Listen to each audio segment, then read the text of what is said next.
It appears that PW11 Srimati Meenu was not making herself available in the court because she apprehended danger to her life, and it was only after making enormous efforts that the trial court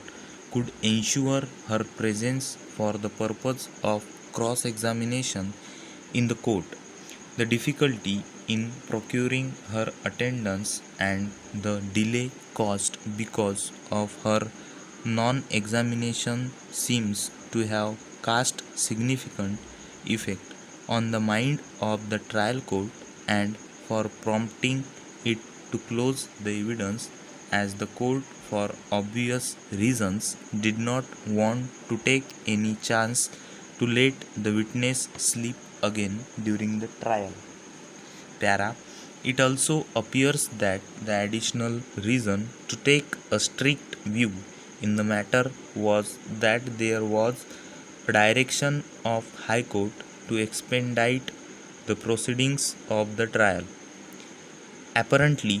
the order passed by the court below is such which cannot be very seriously assailed on the ground of any illegality or impropriety, and the view taken by the court below can also not be castigated for being perverse.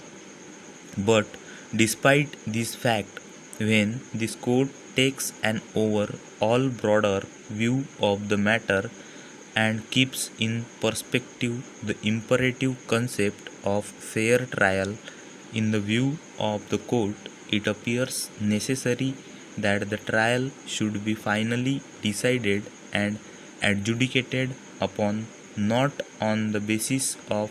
untested testimony of the witnesses, but after their testimonies have been tested on the anvil of cross examination.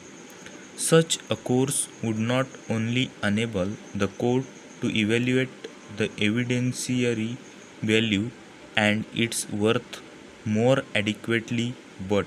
there shall also not be left any chance for either of the parties to assail the final verdict of the trial court on the ground that the judgment was based on unscrutinized testimonies which were never vested on the touchstone of cross examination.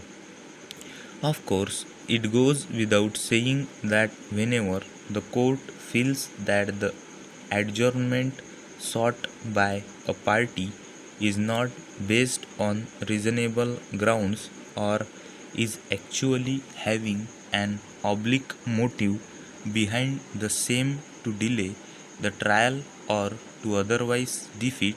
the ends of justice, it is very much within the powers of the court